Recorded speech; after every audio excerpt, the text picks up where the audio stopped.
Right, here we go. This could be quite long, girls and boys. I'm finally going to do a full Gary video thing. Audio won't be up to scratch, video won't be up to scratch. Just hopefully I'll be up to scratch. I've jumped into the video at the beginning-ish. Words you use. Watch your own videos. You're a rude, condescending, patronizing person. I'm horrible, I admit it. You're not a nice guy. You don't have nice civil conversation. You insult people, and you think you're doing it in some kind of subtle, elitist way, maybe, and that maybe everybody's just too stupid to recognize that you've just insulted the fuck out of them. But I'm not too stupid, okay? No, you're not stupid, Gary. Insult received. I read your comments on other people's on your own videos to responses to other people. I say you just constantly demean and minimize and shit on everything I say. And you don't make an argument, you just shit on it. Okay? And you just... I've kind of decided in the past that I shit on it because it's mainly shitty and very complicated. Blame it on some sort of, look, you made a video saying the only reason why is because you're mad at your diner owner, right? Like another insult, like it was a diner, you know. I'm sorry I called it a diner. I didn't realise it was a high-class restaurant. $10 million restaurant is a diner. You know, so you just keep trying to dig. And then you complain about other people being snarky and rude. I mean, you get what you give. And I guess to some extent I am to blame in that I react to what people give me. And I give it right back to them. And maybe I'm supposed to be the adult and I'm not supposed to be reactive and blah, blah, blah, blah, blah. But again, this was initiated by you. Yes, I'm sorry. I'm sure I will have started it. I didn't make uncivil response videos to your videos until you started doing it. Yes, I'm sure I started doing it. Alright? I mean, you started. So... Yeah, I started it. Don't play this I'm innocent and you're just all such brutish... Yeah, I'm sorry for pretending I'm innocent. Ignorant, nasty cheaters of the argument. I mean, I couldn't detail my argument more simply and more explicitly, in my opinion. I stated what my premises are. You haven't refuted any of them. You just mock them. You just ignore them. You just say, the economists say otherwise, even though in previous videos you've mocked the economists. They're not just... Come on. What? So I'm going to call foul. And this is bullshit. So I don't care. I mean, to me it doesn't matter. I'm going to make my arguments one way or the other. And if they're not understood, then I'm going to make them again until they are understood. Alright, so let's draw a picture again. I'm just going to get this really simple. But here's the Fed. Now, this is where I've got to disagree. There are some things that can be simplified down to very simple. And there are some things that just plain can't. Okay, and the Treasury is tied to it, so let's just pretend that the Treasury and the Fed are essentially the same thing. We can pretend that the Treasury and the Fed are the same thing, as long as we understand the dangers. Now let's not get too complicated, alright? And so here's the banks. Alright, so there's a bunch of banks, and let's just pretend for the sake of argument that there's just the one bank, just to make things more easy. That's a good idea. Often is a good idea to think of the banks as one bank. Not always. As long as you know what you're doing, it's a good idea. But the idea would be there's lots of banks, they all have accounts with the reserve, so there's lots of other little reserve accounts, and They're all got their names on them. They all have different amounts in them, but the Fed exchanges the money between the banks. So when somebody loans money from Bank A, okay, that money goes out as a loan. It might be deposited in Bank B, and all of that stuff happens all the time. The money moves around between these banks, and it always comes out in the end as the math, right? Very good. Good idea. When thinking about loans create deposits, and where do the reserves come from? They go from the loan to a deposit to the Fed reserve created already. As long as you think about it as one bank, and it's very educational to think of the entire system, as I say, as one bank.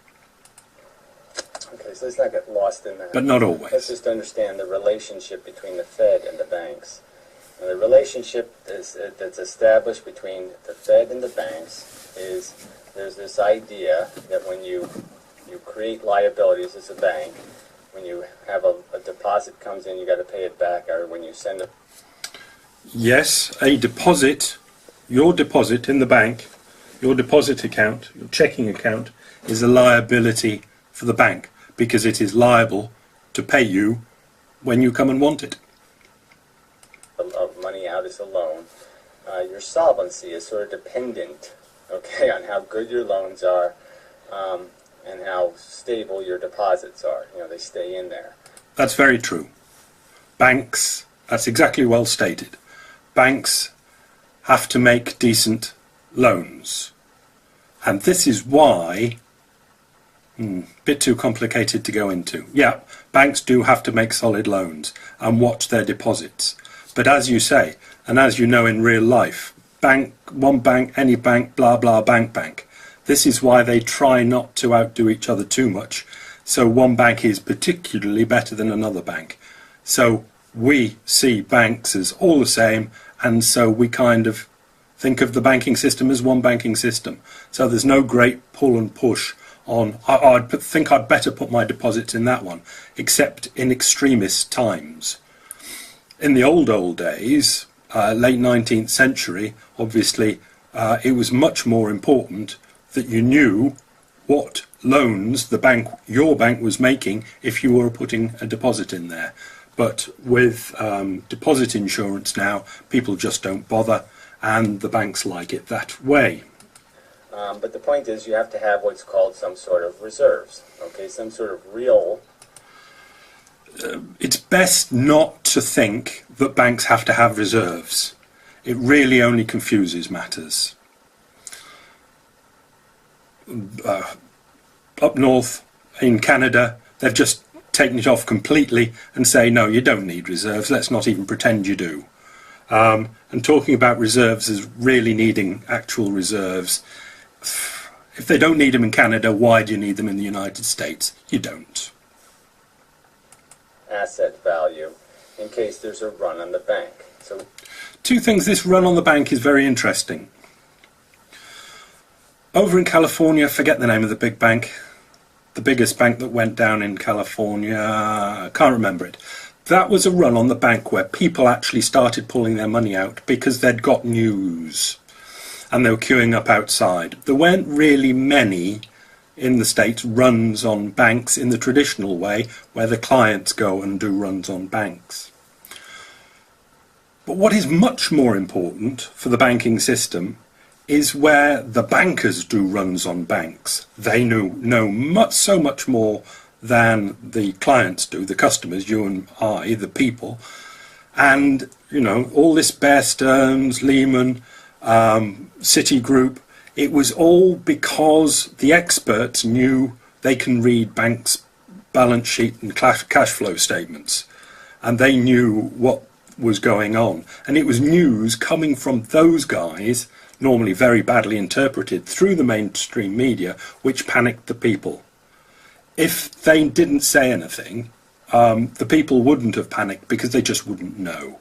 A run on a bank by people generally only comes because the experts have found something wrong and it gets broadcast. But really, in the whole finance thing, the run on a bank, a pulling of credit lines by other banks to another bank is so important. We can all understand that. If everybody starts saying, I want my deposits, I want my deposits, I want my deposits, there has to be some insurance that the bank has some money to cover those. And so that's what's kept at the Fed. It's called reserves. And the secondary purpose as of 2008 is to use the reserves to do the transfer between banks. No, the reserves at the Federal Bank, it's not a new thing from 2008. That's the way it's always been done. Nothing particularly changed in that department in 2008. It's always been done that way. As in, the loans, the deposits, where we're treating it as one bank, it's made into one bank at the Fed by netting out all the transfers between the banks. And that's the way it's always been done. Nothing particularly in that way changed in 2008. Bank A or 9 or 10. have too little money, and Bank B will have too much money, and they'll do the transfers, and everybody's happy. But anyway, I just don't want to get lost in crap that doesn't matter. All right, so the point is the Fed also takes all the money that comes into the banks, right? So when people bring their money in, the banks send the money through the back door to the Fed. All the money is cleaned.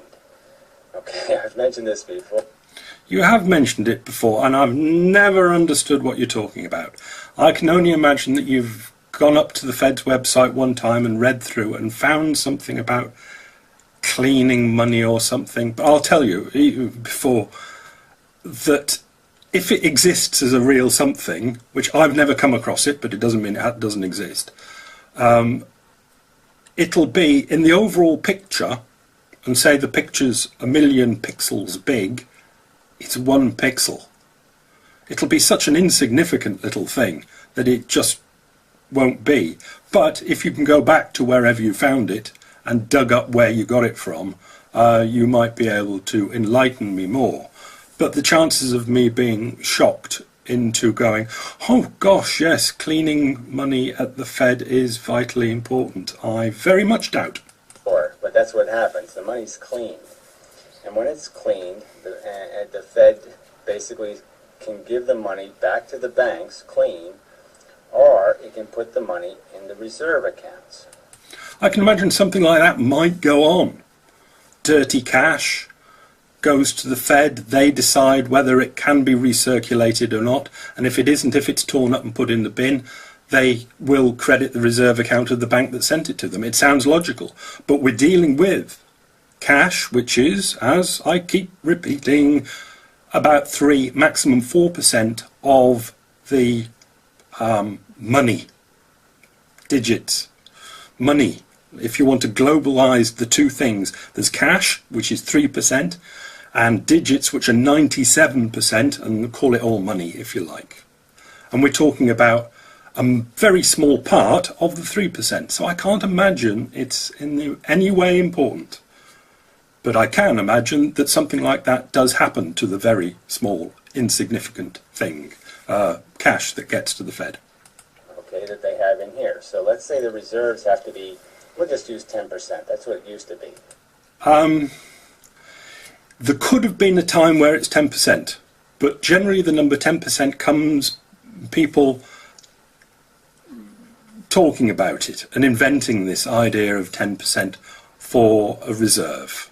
It might sometime where it's come from 30% down to now, let's say Canada, where it's no percent, it will have touched through 10%. It's really not important, the 10% thing.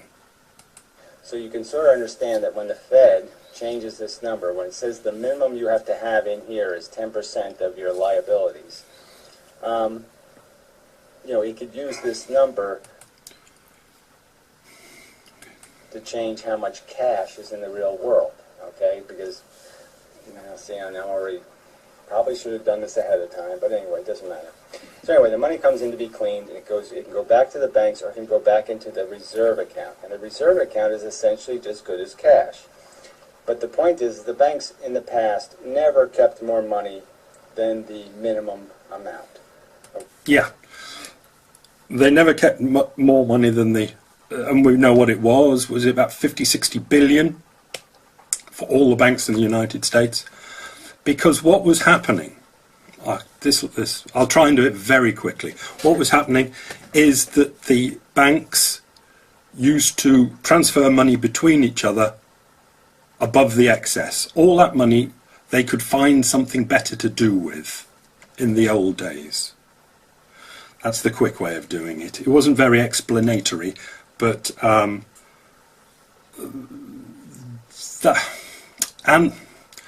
but it is crucial that to get the interest rate right, the central bank used the fact that banks used to use up all their excess reserves between each other, and there was just a bare minimum left, to manipulate that bare minimum to manipulate the interest rate that banks could transfer money at. And that was the interest rate. The Fed had the Fed funds target rate, and it made the target rate right via the actual target rate,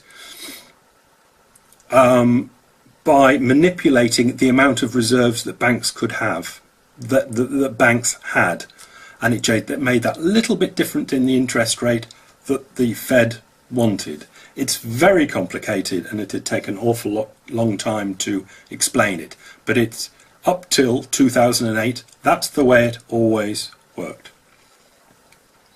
Okay, they had no incentive to keep money in the Fed when they could obviously use those resources to buy equities in the stock market and make more money, right? They're not going to, bankers aren't dumb enough to leave money in the vault. This is the start of, I'll talk directly to you, Gary. This is directly where you keep making mistakes because you are totally fixated on cash money. Banks do not deal in cash money. Can you imagine what 3% of the digits is? It's just not important to the banks. The banks hate money. They think it's a pathetic, stupid nonsense. They hate the stuff. Dirty, filthy, rotten cash. They hate it. They much prefer to deal in digits, swipe cards, which can just directly do digits. They don't want anything to do with cash. They keep the absolute dead minimum in their vaults, which is surprisingly small. Even in a big bank in New York, they'll have an amazingly small amount of cash in the vaults. Because they don't need it, because people don't use it. They're going to use the money, if it's their money, so to speak, if it's liberated money. So, but this new Okay, I'll repeat the bit that you criticised and probably weren't listening because you didn't like what was the Italian voice that I was doing of 1096, was it? 1096. 1096 for you, 1096 for me, 1096 for the Fed. That's accounting. That's the way it goes in digits. It's accounting, you see. You can't understand it because you're fixated with cash. The cash can be here, it can be here, or it can be here. When you've got to deal with accounting, it's just accounting. Your accounting is, I've put money in the bank, I've got an asset of 1096. The bank, you don't have to worry about your liabilities. The bank, which is a business, has to worry about its liabilities. It's a T account, assets and liabilities. Liabilities to you, 1096. Assets to it, 1096. That 1096 is registered at the Fed. The Fed has liability to the bank, 1096. Asset to itself, 1096. It's impossible to understand if you keep thinking in cash. Circumstance was is that so the old circumstance was that the Fed would have, say, $30 billion worth of money in reserve accounts that were fulfilling this minimum requirement that the banks had to hold in here. And so if a bank was short its reserves, then the Fed wouldn't give it back its clean money, at cleaning time, and instead would put the money in the reserve account. So reserves could grow. And then there might be a point where the bank is now more solvent and now it has too much money in its reserve account. And so the bank would just simply request the Fed give it back some of the reserve money, and it would give it back in cash. So money only leaves the Fed as cash. Cash only goes out. That's the only... As I said, this has got rightness written all over, but it's so screamingly insignificant. We were dealing then in billions, tens of billions, hundreds of billions. Nightly netting. Imagine what it's like for nightly netting for these banks between Citigroup and Bank of America. And you're talking about some cash that's gone to the Fed for cleaning. Come on. Get the balance right. What do you think would be the more important things? Only cash goes in and out of the Fed, in the sense that from the external world. The Fed obviously feeds it with, digits, but they're digits that are converted into cash. The only way they become meaningful digits is when they're converted into cash. Bank reserves in the real world to real financiers are screamingly important. In the hierarchy of money, there is no more important type of digit than the Federal Reserve digit. It is numero uno. So what has happened with QE, and I want to point out quantitative easing, is that this is basically just embezzlement, okay? The racket that the government has. You see, you should notice by this that, all right, America is a very bizarre place, run by big money, buying politicians at $1 a vote, or whatever, whichever way you want to express it. It's shocking. But if it's embezzlement that you're about to describe, don't you think somebody in the last 6 years might have just spotted it? And it's only you that spotted it?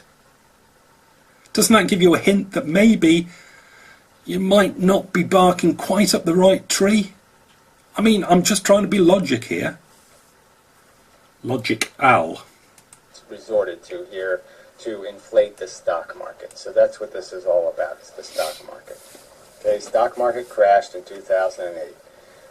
Banks were bankrupt because they held a bunch of equities that weren't worth anything. The stock market went to its lowest in, I think it was March 2009, and it was vaguely important for the banks because it had knock-on effects. But let's call them collateralized loan obligations that they had in their SIVs, their shadow banking vehicles, were much, much more important to them. In fact, the equivalent of 97 to 3 than equities were. Equities, they're not particularly bothered about at the time. They had much bigger fish to bother about.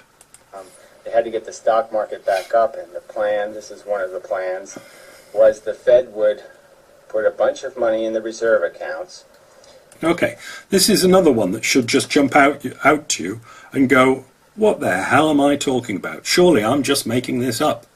The Fed would just put money into the reserve accounts of the banks. Right. In the States, how many banks are there? About 6,000. 5 or 6 big ones. 5 big ones now, I suppose. How would the Fed decide how many reserves to put in which bank and why? Would this not just set alarm bells ringing in your head and go, I don't know really? And the fact that it's completely stupid, does that not send alarm bells ringing in your head that somebody might notice this, that the Fed just gives the banks reserve digits? What sets alarm bells off in your head? Logic, I thought. This is not logical. And have the banks, instead of cashing the money out, just make digits and buy stock. So they bought $4 trillion. Trill, because we need 4 trill.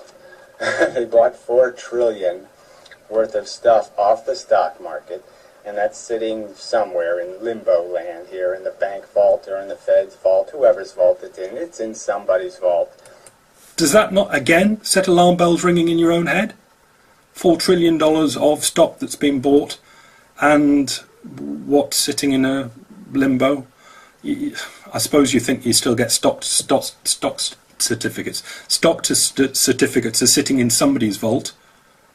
Does none of this set alarm bell ringing in your head that it just sounds like something that you might have just made up? Because it doesn't actually make sense when you listen to it. And it was basically paid for just by reserve digits guaranteeing the creation of banker digits. Now the banks didn't have to, it doesn't cost the bank anything at all to hit a button on their computer and make $1 billion or $1 trillion.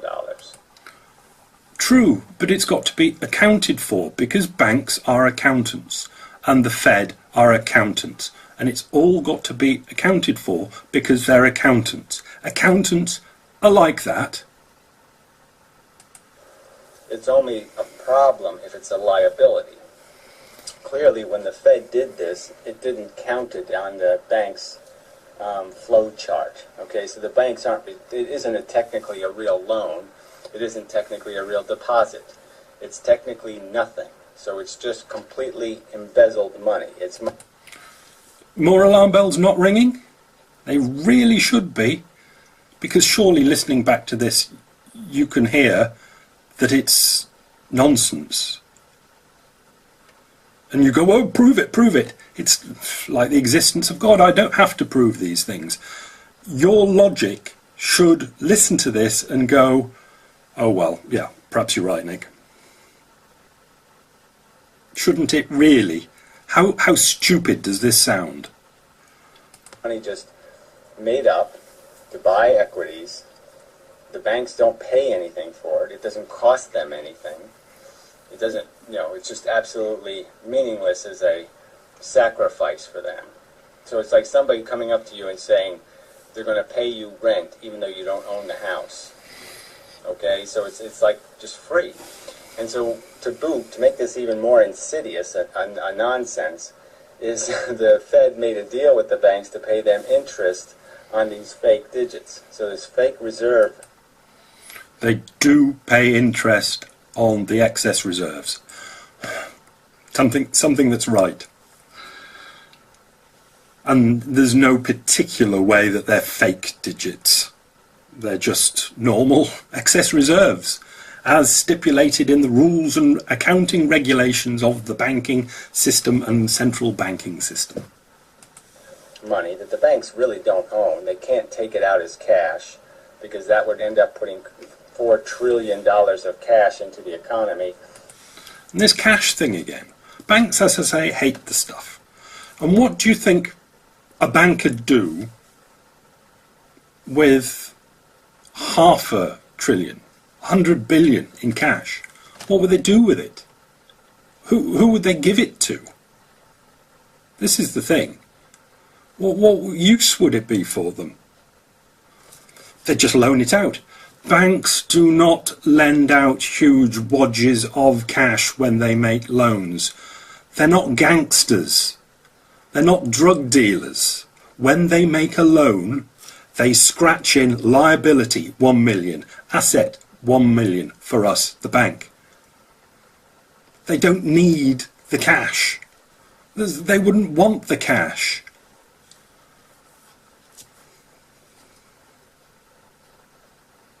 And there's only $1 trillion in the entire world. There's only 1 trillion American dollars loose. And if the banks actually pulled this money out of the reserve accounts, there'd be 4 more trillion loose. I agree. The banks technically can pull 4 trillion, let's say $4 trillion of cash out of the Fed. They'd have to wait a while the Fed printed it up. But what in the name of